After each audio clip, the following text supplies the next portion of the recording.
चाहता हूं कि जनता इस समय हमारे हिंदुस्तान की परेशान है, क्योंकि क्योंकि आज न नौजवानों के लिए रोज़गार है, न किसानों के लिए कोई सुविधा है।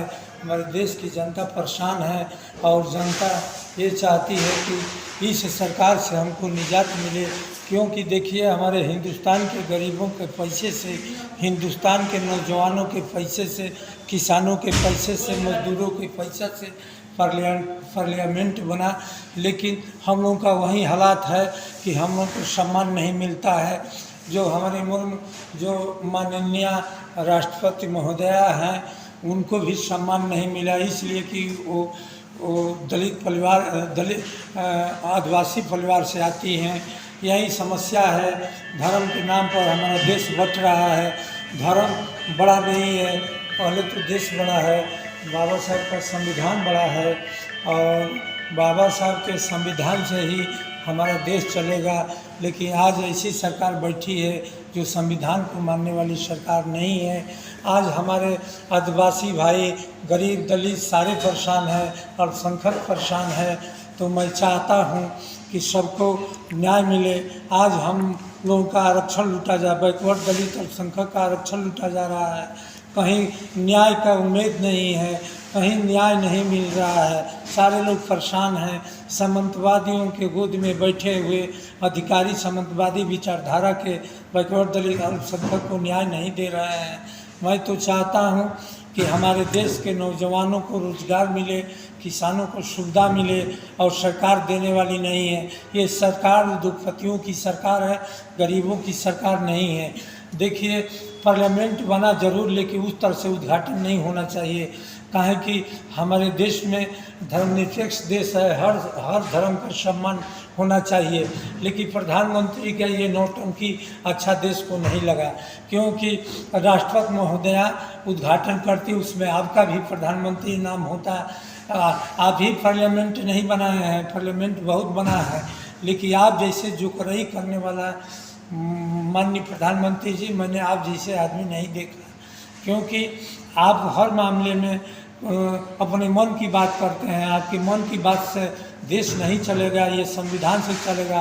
बाबा साहब के संविधान का हम लोग पुजारी हैं। बिना संविधान के देश चल नहीं सकता है।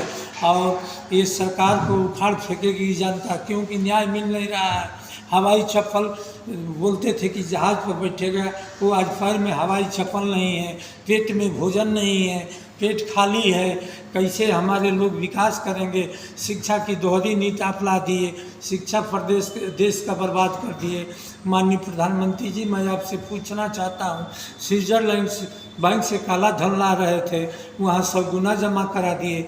गंगा माई को आप भूल गए। गंगा के नाम पर आपने बजट दिया, सारा बजट लूट लिया गया। एनजीओ के नाम पर 60% आप लूट रहे हैं।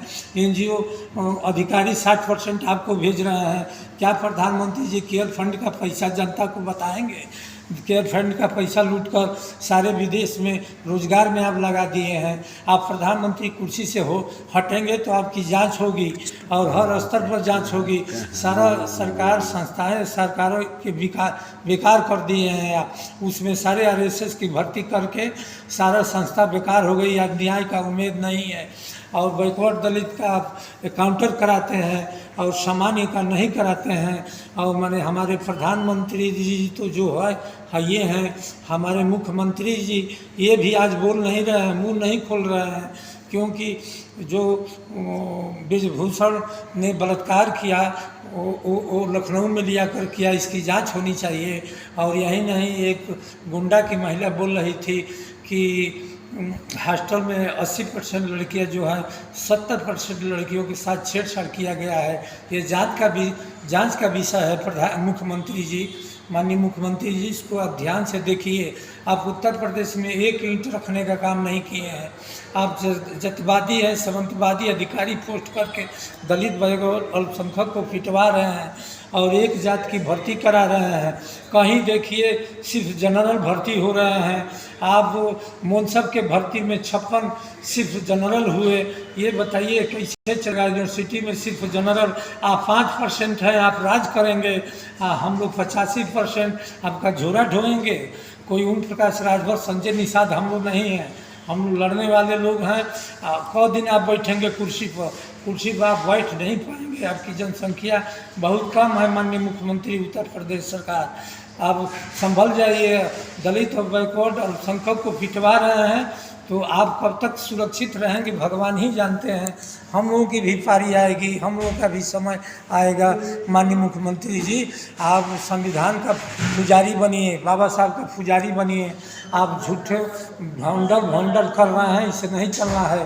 देश चलेगा संविधान से। संविधान को आप मानने के लिए तैयार हो जाइए, नहीं तो जिस दिन आप लोग हिंदू राष्ट्र बनाएंगे उस दिन हम दलित भाई को हिंदू नहीं है, उस दिन पता चलेगा कि किसमें कितना दम है। माननीय मुख्यमंत्री जी, आपने तो जतवादी हाँ क्यों नहीं बोल रहे हैं, क्यों चुप हैं? ब्रिजभूषण को बोलिए। आप तो बहुत बोलते थे, सबका गर्मी ठंडा कर देते थे, सबको मिट्टी में मिला देते थे।